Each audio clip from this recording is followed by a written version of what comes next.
we're gonna go get gas because there's none in this thing anymore. So let me get gas and I'll tell you what yesterday was.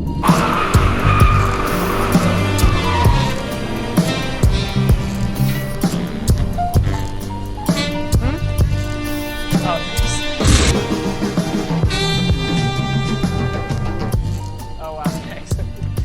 It's loud. It needs a better exhaust. It gets a little bit obnoxious, but it's fun. Thanks. I forgot to do this. Okay. Oh, and by the way, Tommy and I, we put this car up on a lift. A friend of his has like a farm with a lift, you know, way out in the boonies. We did it like last week, and we found out that it was the transmission mount. It's a little block. We tried tightening it for about 5 minutes of driving. This was fine, and then it was loose again. So I just need to order another one. I guess it's the threads have come apart on the inside or the nut on the back. I don't remember exactly what Tommy was saying, but thankfully on Summit that's a $30 part. So I just order that, we install it, we'll be good to go. See you later. Can you see it move? By the way, guys, I'm sorry for the infrequency of uploads. I was thinking that I would just be able to post the Cruisin' 2017 after movie today. And that movie has taken, well, a lot longer than I expected it to. It's the film's coming together nicely. I have it all laid out in terms of structure now, as in I know when certain things are playing. It's about a 25-30 minute video. So now it's just adding in the effects, the color correction, fixing any imperfections, and one that I really really hate. There was some dust on the sensor of my camera that I didn't know about. And the entire, almost every single shot of the video has dust in the same place. So I have to go into post and correct that in each shot. It's a nightmare, but I'll get it done. And in terms of when it's gonna come out, I think I might release a trailer in a couple days, to show you guys kind of what you're working with, and then in about a week or so. So I would say latest June 16th, I'll have it up. Oh, and last thing to mention before we talk about, what yesterday was. I do have one more bike video, maybe two, but they just haven't been edited yet. But we put the Power Commander on my bike. The last time I rode my bike was with the Power Commander on it, and that made a difference. It made way more of a difference than the Sprocket did. The bike was so much more fun with that Power Commander on. It doesn't backfire at all now. It sounds like it's perfectly tuned, even though it doesn't have a muffler on it. It just has a little eBay exhaust thing I put on it. Actually, maybe I got 3 bike videos left, because I have the footage from that. That's a story within itself. But 3 more bike videos. I'll edit them when I can. It's just I really want to try and get the cruising video done as soon as possible, because I'm really excited about doing it. It was a lot of fun to film. It was hard to film. One thing I didn't do, which I really regret, I didn't set up any shoots at all, mostly because I didn't really know any of the people going to the event. One thing I should have done was go on the Cruisin' Facebook pages, and I should have said, hey, I'm making an after movie. I'd love to shoot some people's cars. If you'd like to set up some times, DM me or message me on Facebook, whatever. But I should have tried to set up some actual shoots. It was kind of I went to Wawa, I shot a bunch of cars, I went to the inlet, I flew my drone, I shot some rollers of cars going by that I thought were nice, that, I suckered somebody into letting me ride in their car. Thanks, Chase, by the way. God bless Chase. He let me hang out the side of his 240, and we almost got pulled over. A cop on an ATV yelled at me to get back in the car. So it's a good thing we didn't, but, thank you, Chase, by the way. Oh, and about a week from now, the Corvette's finally going to get an exhaust on it, a proper exhaust, so that's nice, to say the least. I really have wanted to put an exhaust on this stinking car. The reason it didn't happen is because the guy who wanted to do the exhaust for me, he wanted to do something really cool and crazy, which I was so down for. He got really held up with work at his own shop, so obviously, the real shop work takes precedent over, this. So, but what was yesterday? So today's June 2nd. This is the day after June 1st. And June 1st is very, very significant because that was the day that my dad and I went to go get this car. Yesterday was the 1-year anniversary of me purchasing this car, and for those who haven't seen, I don't think many people have, but for those who haven't seen the video of me buying the car, I made a whole kind of vlog about it, and it's not that great of a video, but it's definitely, time was put into the video, and it's one of those things that I look back on and, I hold close to my heart because it was a good experience between me and my dad, and then also the buyer, the seller was, he was very, very nice, Ron. I don't know if he watches the videos now. I have a feeling, considering what I've done to this car, I don't know if he would be too thrilled. But nevertheless, one of the coolest stories of my life. And I kind of wanted to tell the story of how I was able to, buy this car when I was 18. Now, granted, I'm going to say it right now, I didn't pay for the entire thing straight up. I still haven't paid for it, 100% in full. And the question I always get after somebody hears that is, okay, well then why did you buy a bike that, at the time of purchasing the bike, my dad saw it as kind of like an investment that I was making, to make more YouTube videos and, do something new and have another way to make content.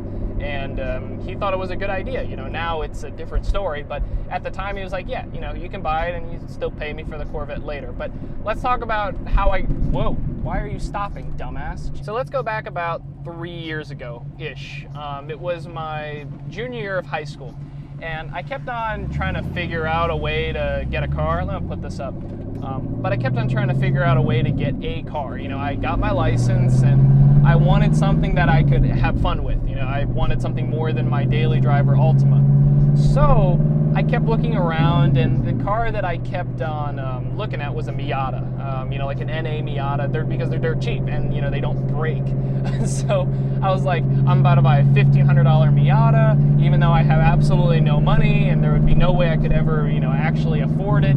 Just even that kind of car. I had no job, at the time.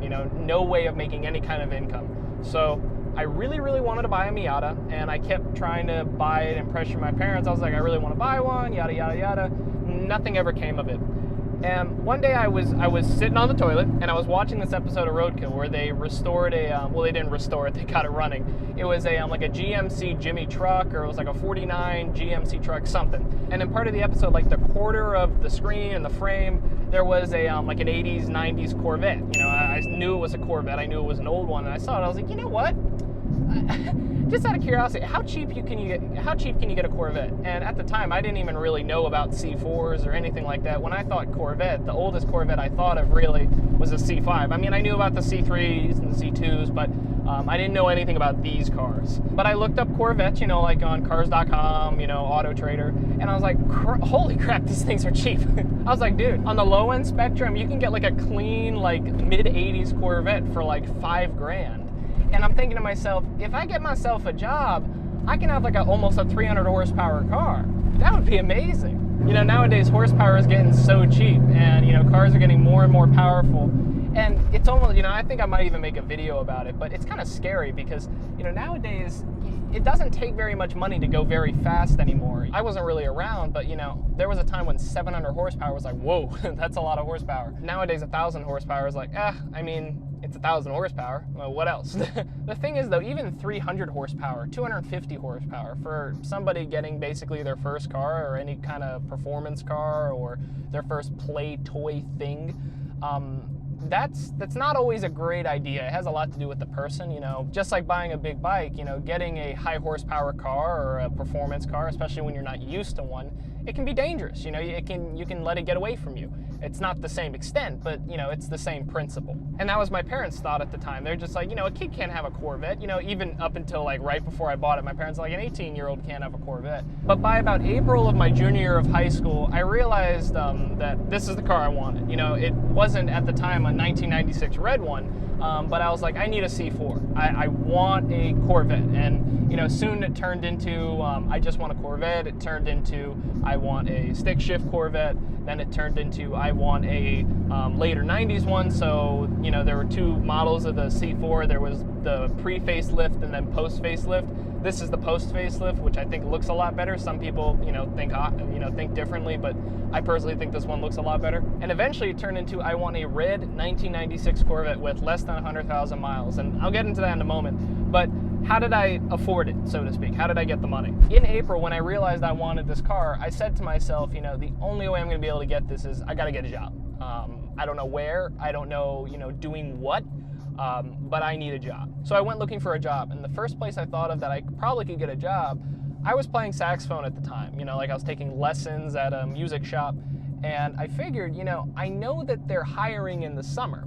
They usually hire some kids to help around. I'm willing to bet, the owner, he knows me. I bet he'd give me a job. So I got a job application, and I ended up getting the job. I was all excited that I got the job, and I was making a whopping $8 an hour. And all things considered, $8 an hour is higher than some places' minimum wage. Like I think Virginia's minimum wage is like $7.25, but it's all relative. I mean, around where I live, you can't live off of $8 an hour, even if you worked 40 hours a week, even 50 hours a week. The minimum wage around where I live, it's Montgomery County.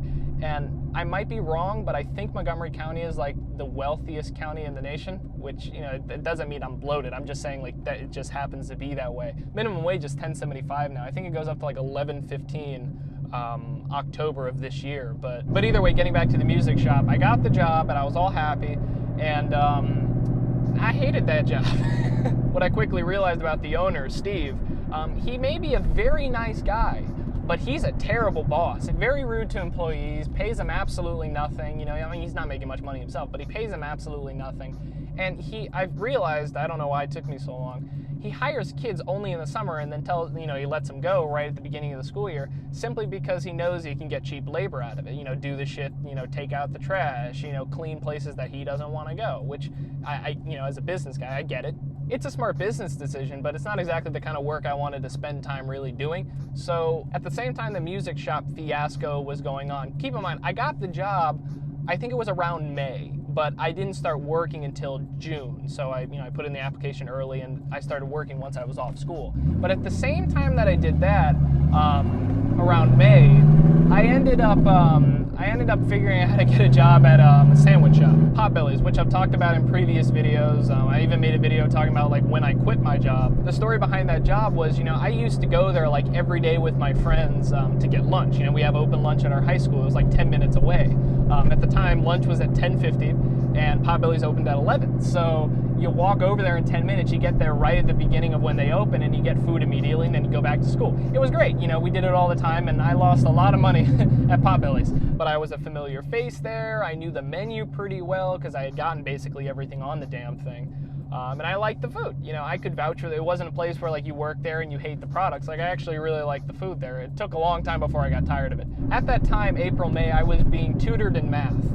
And the tutoring place was like 5 minutes from Potbelly's. And on my way from school to the tutoring place after school, I'd stop at Potbelly's, get a sandwich at the tutoring place. And one of the people that always was working on the day that, you know, I would stop in, which was like a Wednesday, I think, or it was Tuesday and Thursday, I don't remember, but it was the AM of the store, or the assistant manager. And I think it might not be true, but I think he kind of had a thing for me. I think he kind of liked me, and you know, what I mean by that is he was gay. I think he kind of liked me a little bit.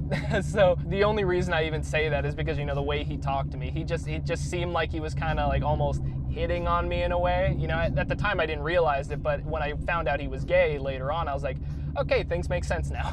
But while I was waiting for my food, you know, we'd always have like a, you know, just like, hey, how you doing? You know, how's life? You know, the weather's great, you know, and, you know, just a conversation every now and then. And one of the days I mentioned, I said, hey, you know, I just got this job at, you know, this music store. I really wanted to, you know, make some money. I want to buy this Corvette. And he's like, really? Oh, you should apply here. And by the way, for any of my younger viewers, if an employer or somebody who works at the place ever says that, usually they're basically offering you a job. I realized that. I found the application online. I filled it in with like a PDF editor, which was way above. No, I don't think anybody else who's ever applied there has done that. But we set up an interview. I showed him my resume, which had absolutely nothing on it. I showed him the application. He commended me on actually typing it up and everything, you know.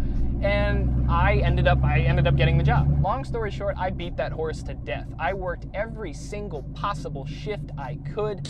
And then the GoPro overheats, and I have to continue the story here because I had other things I needed to take care of and I couldn't wait for the GoPro to cool down. So, getting back to what I was saying, I worked every shift I could, and that was continuing into the school year. I even had a half-day schedule during my senior year, just so I could continue working at the same time. You know, senior year doesn't really matter too much. I mean, my plans were to go to community college. I tried to get into UMD and at University of Maryland, but I had a half day schedule and I got out at like 11:30, and, you know, school was right next to where I worked. So, if I had a 12 o'clock shift, I'd make it on time. Or if I came early and I wanted help with deliveries or whatever the case was, you know, I did everything I could to make money. At the same time I did that job, I also worked at an acrobatics gym. I used to do a lot of like acro stuff. I even competed for a year until I broke my back, which is another story for another day. But I worked there for a little while. I worked birthday parties, I worked summer camps. I got paid less than minimum wage because legally the owner could pay me that, but, you know, I worked it just because it was money.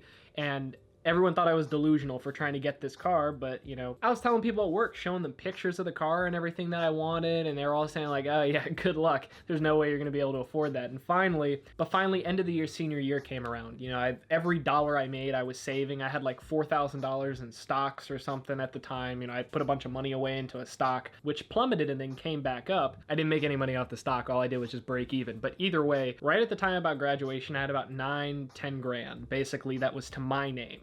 And I saw my car listed, you know, for sale. I thought, you know, it would be a good deal, and it was the only one in the vicinity that met all the specifications I wanted. I wanted it to be red, and that was because I saw first semester of senior year, I took an automotive technology class at Montgomery College, you know, while I was in high school, and they had, for one of the cars they worked on, you know, for demonstrations, was a red C4 Vet, and I was like, I need it in red. I've seen it in person, I need it in red. So I wanted a red 1996, and 96 because only in 1996 you could get the LT4 motor instead of the LT1s, which was the normal one, and you'd only get the LT4 if you got a stick shift. So if you got a red 1996 C4 Corvette in a stick shift, you kind of got a rare car there. The LT4 car made 330 to the crank, and the LT1 only made 300, which is what was in the automatic. So I really wanted an LT4, I really wanted it in red, and it had to be under 100,000 miles. I found one, it was in Chicago, and I showed my dad what money I had. I called the guy up, we made a deal, he wanted $13,750. I talked him down, we ended up going to $12,500, and we scheduled a flight. And if you want to see me go out and get the car, you know, I've already showed parts of the video. I'll link it down in the description if you want to go see it. But I was giddy, man. You know, I was really, really happy. We left June 1st, like stupid early in the morning, at like 3 in the morning, and the car didn't end up showing up at my house because we had it shipped back. We didn't drive it because my dad was scared something might break, who knows. It didn't come until June 7th, and that was the day before I had to go to graduation. So I drove that car to graduation practice. And people were impressed, to say the least. You know, a whole bunch of my friends who, you know, I've been talking about the car for a long time. I came up to a group of my friends, I was like, hey guys, and I just I just went like this. I just showed them the keys, and they're like, where is it? So we walked out. I remember we walked out to the visitor parking because I just parked there for the hell of it. You know, nobody got mad at me. But I walked over there, and everyone was geeking out over the car. I wish I had it on video, but it was a special feeling, to say the least. You know, you work a really long time for one thing, and, you know, sometimes they say that you work really hard for one thing, and then it doesn't live up to expectations. This was exactly what I pictured. And I obsessed over the car, man. You know, it was the kind of thing where I pictured myself driving it back home from work. I pictured it in the garage. You know, I just had it in my mind. And when I finally got it, I was really happy. My dad wrote the bank check, and until I give him, you know, a check or whatever for like $2,500 or $3,500, whatever we agreed to, it was either $3,500 or $2,500. I don't remember how much I had. But the car will be officially mine, so to speak. But, you know, I remember working. There were times when I worked, sometimes I had 70-hour work weeks, where, you know, I'd wake up in the morning, go to one job, and then the very second I was able to get out of that job, I had to hightail to the next job, you know, like at Acro. So, like, sometimes it was Potbellies and Acro, or Acro then Potbellies. But, you know, I worked my ass off for that car, man. You know, and although I didn't technically pay for it altogether, sorry, I didn't. But after you obsess over a car, like that specific car, and you finally get exactly what you want after like a year and a half, 2 years of just looking at that car every day. It was my phone wallpaper. It was my desktop background. It used to be right here. It's not here anymore, but it was everywhere. You know, it was even, you know, you watch the video, the first scene is me like turning off my alarm at like 2:30 in the morning, and the picture in the background is, lo and behold, a Corvette.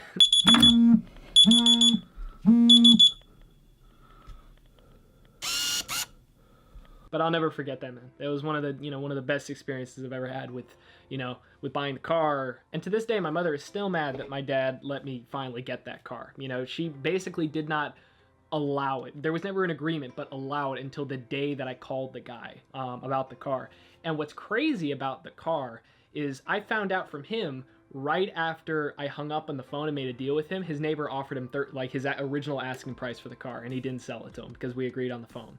So I guess I could say I got lucky, you know, because that car was about to be sold. But man, oh man, it kind of goes to show, if you really put your mind to something, you know, if you work hard enough at it, you know, you can make it happen. You know, it may take, it will take longer than you really expect, but you know, if you put your mind to it and you put your nose to the grindstone, there's a lot you can do.